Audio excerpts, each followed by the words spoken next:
নমস্কার বন্ধুরা, আপনারা দেখছেন সাকসেস গাইডলাইন ইউটিউব চ্যানেল। বন্ধুরা, আমরা অবজেক্টিভ অ্যারিথমেটিক বইটি থেকে যে প্রফিট অ্যান্ড লসের চ্যাপ্টারটি সলিউশন করা শুরু করেছিলাম। তো আজকের আমরা পরবর্তী যে অঙ্কগুলি বাকি রয়েছে তার কিছুটা অংশ আজ আমরা কমপ্লিট করব।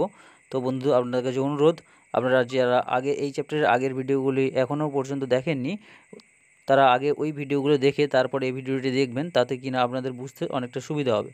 তো বন্ধুরা, চলুন শুরু করা যাক। A trader buys some goods for 150. If the overhead expenses be 12% of cost price, then at what price should it be sold to earn 10%? তো বন্ধুরা কি বলছে এখানে, বলছে একজন ট্রেডার, একজন হচ্ছে ব্যবসায়ী আর কি, সে হচ্ছে কিছু মাল কিনেছে কত 150 টাকায়, এবং কি বলছে সে তাতে খরচ করেছে কত না 12% খরচ করেছে। তো খরচ করার পরে সে কি করতে চাইছে না 10% লাভে সে বিক্রি করতে চাইছে। তো সেই দ্রব্যটা সে কত টাকায় বিক্রি করবে সেটা এখানে জানতে চাইছে। তো বন্ধুরা, এখানে যেটা বলছে 36-এর দাগের অঙ্ক আজ।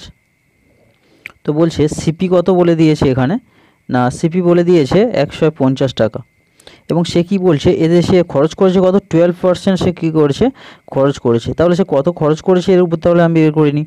তাহলে 150-এর উপর সে যদি 12% যদি খরচ করে থাকে, তো কত খরচ করছে এখান থেকে না 6 দিয়ে 12, তো সে 18 টাকা কী করছে সে খরচ করছে। তাহলে সে 18 টাকাটা তার নিশ্চয়ই বেশি দামে বিক্রি করতে হবে, তবে তার হচ্ছে তবে তার খরচটা উঠবে, কিন্তু তার উপর সে 10% লাভ করবে।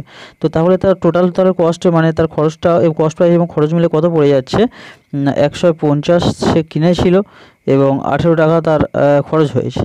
তো মোট কত হয়ে গেছে না 168 টাকা হয়ে গেছে। তো তার উপর সে কি বলছে 10% সে কি করতে চায়, লাভ করতে চায়। তাহলে তার এসপিটা তাহলে কত হবে, এসপি তখন তাহলে কত হয়ে যাবে না, এটা তাহলে 11/8 আর 4 এবং এখানে 18, তো 1 টাকা দশমিক, অর্থাৎ এত টাকা হয়ে যাবে তার দ্রব্যটির বিক্রয় মূল্য। তো বন্ধুরা, নেক্সট গণিত যেটা বলছে the profit earned after selling an article for 625 is the same as loss incurred after selling the article for 435, the cost price of the article is. তো বলছে সে যত টাকা হচ্ছে এই 625 টাকা বিক্রি করে সে যত টাকা প্রফিট করে লাভ করে, 435 টাকায় বিক্রি করলে সে ঠিক তত টাকা সে লস করে। তো বলছে ওই দ্রব্যের কস্ট প্রাইস তাহলে কত সেটা নির্ণয় করো। তো বন্ধুরা, এটা আমরা কি করে করব, এটা ডাইরেক্ট আমরা যদি সিপিটাপে যদি বের করতে চাই তো কি করব, সে 625 টাকায় বিক্রি করলে কিছু একটা লাভ করছে, এবং যত লাভ করছে 435 টাকায় বিক্রি করলে তত সে কী করছে লস করছে। তো এর ডিফারেন্সটা যেটা হবে সেটা যদি আমরা 2 দ্বারা ভাগ করি, তাহলে আমাদের যেটা মানে লাভ অথবা লস তার সেম পরিমাণ সেটাই আমরা পেয়ে যাব, এবং তার সঙ্গে আমরা যদি 435টা যদি যোগ করে দিই তাহলে আমরা কি পেয়ে যাব, সেটা হচ্ছে তার মানে কস্ট প্রাইসটা পেয়ে যাব।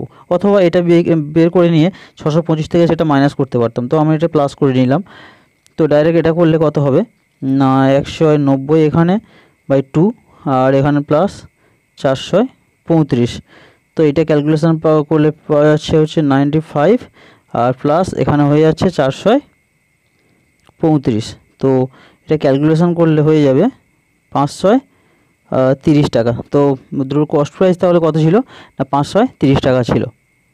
আচ্ছা, নেক্সট গণিতটাতে বলছে যে A sold a watch to B, মানে এ বিক্রি করলো একটা বিকে একটা ঘড়ি 20% গেইন, 20% সে লাভ করলো, and B sold it to C, B সিকে বিক্রি করলো অ্যাট লস 10%, মানে 10% লসে।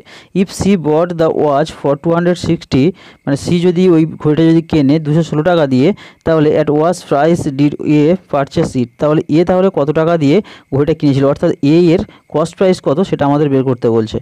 তো বন্ধুরা, আমরা এটা কি করব, প্রথমে আমরা বি এর সিপি বের করব, অর্থাৎ সিপি অফ বি, অর্থাৎ বি এর সিপি যেটা যখন বের করবো আমরা কি করব, সে কি করেছিল কস্ট প্রাইস কত 216 ইন্টু কত 100/90, কারণ সে 10% লসে 10% লসে সে বিক্রি করেছিল, তাহলে তার কস্ট প্রাইসটা আমরা এখান থেকে পেয়ে যাব।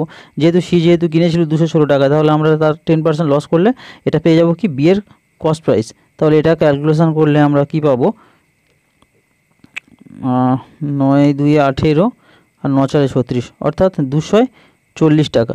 তো বি এর কস্ট প্রাইস 240 টাকা। এ তাহলে যেটা এর তাহলে বিক্রি করেছিল বিকে 240 টাকা দিয়ে, এ বিক্রি করে কী করেছিল 20% লাভ করেছিল। তাহলে এ এর কস্ট প্রাইস অর্থাৎ cost price of A equal to তাহলে কী পাবো আমরা, না সে 240 টাকা বিক্রি করে সে কত পার্সেন্ট লাভ করেছিল, 20% লাভ করেছিল। তাহলে কত হবে না 120 এখানে হলো। তাহলে এটা কি করলাম, কেটে দিলাম 12 2 24, অর্থাৎ কত না 200 টাকা। তাহলে ঘড়িটি তাহলে কস্ট প্রাইস তাহলে কত ছিল, এ এর কস্ট প্রাইস কত বা এ কত টাকা দিয়ে পারচেস করেছিল, 200 টাকা দিয়ে পারচেস করেছিল। তো বন্ধুরা নেক্সট গণিত 39 দাগে কী বলছে, বলছে if the manufacture gain 10%, the wholesale dealer 15% and the retailer 25%, then the cost price of production of an article whose retail price is 1265। তো বলছে কি যারা হচ্ছে ম্যানুফ্যাকচার মানে যারা তৈরি করছে সে কী করছে 10% লাভ করছে, এবং যে হোলসেলার ডিলার সে 15% লাভ করছে, এবং যে রিটেইলার সে হচ্ছে কী করছে 25% লাভ করছে। তো কস্ট প্রাইস বলছে ওই অ্যাকচুয়ালি ওই এটা প্রোডাকশানটা আর্টিকেল হুজ রিটেল প্রাইস, যেটা হচ্ছে রিটেল প্রাইস ছিল 1265 টাকা। তাহলে তার হচ্ছে কস্ট প্রাইস কত বলছে, কস্ট প্রাইসটা তাহলে বের করতে বলছে আমাদের। তো বন্ধুরা আমরা এটা কি করব, আমরা এটা কস্ট প্রাইস ডাইরেক্ট হচ্ছে কস্ট প্রাইস বের করব। তো সে 1200 টাকা 1200 যখন সব কিছু খরচ সবার লাভ রেখে যখন সে 1265 টাকা সেটা যখন বিক্রি করছে, তখন সেটার উপর কি হচ্ছে আমরা ব্যাক ক্যালকুলেশন করতে করতে যাব। প্রথমত বলছে যে 25% সে প্রফিট করেছিল, তাহলে কি হবে 100/125। ঠিক তার পরেরটা বলছে যে সে 15% প্রফিট করেছিল, তাহলে 100/150, এবং শেষে বলছে যে 10% লাভ করেছিল, তো সেক্ষেত্রে কী হবে 110। তো এটা আমরা কাটাকাটি করে নেব। তো কি হচ্ছে দেখুন এখানে 11 একে কাটলে 11 একে 11, 11 একে 11, 5 11 5 55, আর 125 আমরা এবারে 5 দিয়ে কাটি, 5 দিয়ে 10 আর 5 3 15। তো 5 দিয়ে 10 5 3 15, ও ডাইরেক্ট কেটে দিলে হয়ে যেত আমাদের। তো পরবর্তীকাল কি হচ্ছে না 25 4 100, এটা 25 5 125, আর 5 2 10 0, অর্থাৎ আমরা কি পেলাম এখানে 2 4 8 আর 800। তার মানে আমরা কি পাচ্ছি না ওই অ্যাকচুয়ালি প্রোডাক্টটির হচ্ছে কস্ট প্রাইস কত হবে 800 টাকা হবে। তো বন্ধুরা নেক্সট গণিতে বলছে a man sold 2 steel chair for 500 each, বলছে one he gained 20% and on the others he loses 12%। বলছে how much does he gain or loss in the whole transaction. তো কী বলছে না 500 টাকা দামের দুটো চেয়ার সে কী করেছে বিক্রি করেছে, প্রত্যেকটা 500 টাকা করে বিক্রি করেছে, করে সে কী করছে একটাতে 20% লাভ করতে পেরেছে এবং আরেকটাতে 12% তার কি লস হয়ে গেছে। তো বলছে সে লস হি গেইন ওর লস, সে কত লাভ অথবা লস করতে পারলো এই পুরো ট্রানজ্যাকশানটাতে, সে তার কত লাভ বা কত লস হলো। তো বন্ধুরা এটা আমরা কি করব, সে দুটো চেয়ার হচ্ছে প্রত্যেকটা 500 করে বিক্রি করেছে, দুটো চেয়ারের তাহলে সে সেল প্রাইস তাহলে কত হয়ে যাবে না আমরা 500 গুণ 2 করে এটা আমরা 1000 টাকা এখানে এটা রাখলাম। এবার একটা চেয়ার সে 500 টাকাতে বিক্রি করেছে ঠিকই, কিন্তু বিক্রি করে তার কি হয়েছে না তার সে বলছে তার 20% কী হয়েছে লাভ হয়েছে।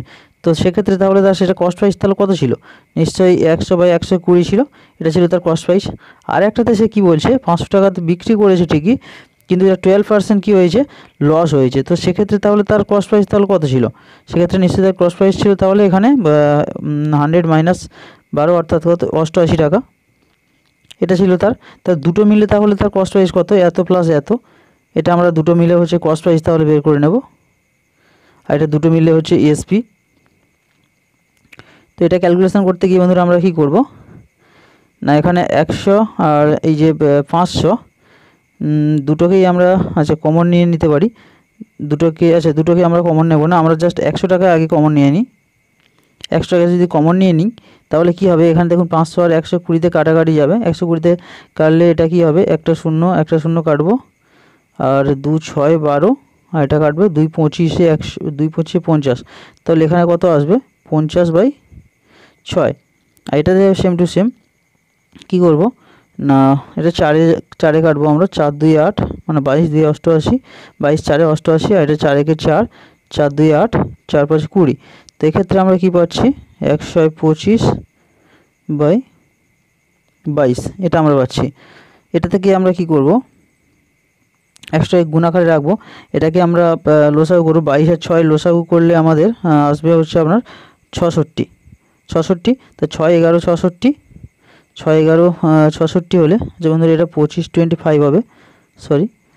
তো 11-র সঙ্গে 25 গুণ করব আমরা, করলে আমাদের আসছে কত 275 প্লাস এখানে 22 3 66, 3 দিয়ে 125 গুণ করলে কত হবে 375।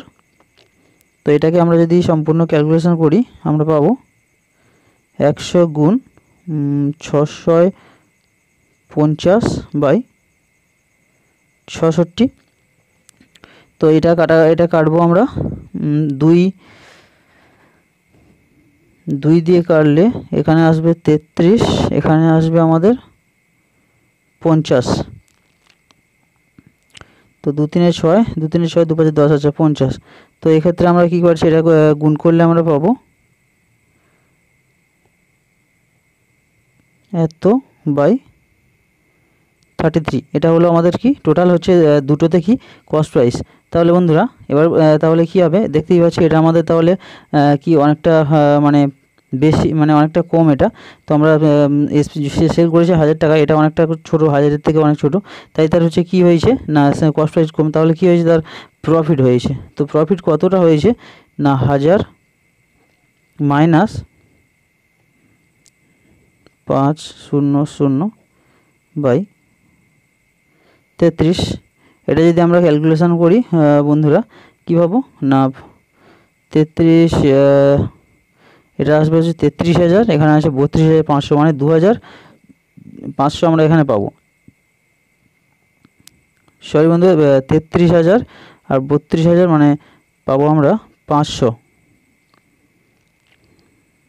আচ্ছা, আমরা এটা তাহলে কত পেলাম 500 পাবো, 500 বাই 33 টাকা। তো আমাদের এখানে গেইন পার্সেন্টেজ বলেছে, গেইন পার্সেন্টেজ বলছে বলতে এটা আমাদের প্রফিট হয়েছে। তো প্রফিট পার্সেন্টেজ যখন আমাদের হচ্ছে প্রফিট পার্সেন্টেজ বলছে তখন কি করব, তো এটা আমাদের প্রফিট হয়েছে কত টাকা কস্ট প্রাইসের উপর। কস্ট প্রাইস ছিল আমাদের কত দেখলাম আমরা, এটা আমাদের কস্ট প্রাইস ছিল অর্থাৎ 32,500 বাই 33 ইন্টু আমাদের বলছে 100 টাকায় কত হবে সেটা আমাদের করতে বলছে। তো আমরা কি করবো তাহলে, এই 33 তাহলে কী হবে কেটে যাবে, এখানে 2 শূন্য আর এই 2 শূন্য কেটে যাবে। এই 5 দিয়ে কাটলে হবে এটা 5 6 30, 5 5 35, এটাকেও 5 দিয়ে যদি কাটিয়ে আসবে 5 দিয়ে 10 20, 5 3 15, তাহলে কত আসছে 20 বাই 13%, অর্থাৎ 13 কে 13, 13 আর আপনার থাকছে 6 7, 13 5 65। তো বন্ধুরা এটা 1.5% এইরকমই হবে, তো সামথিং আসবে। তো আমাদের অপশান ওয়াইজ 1.5% গেইন হবে।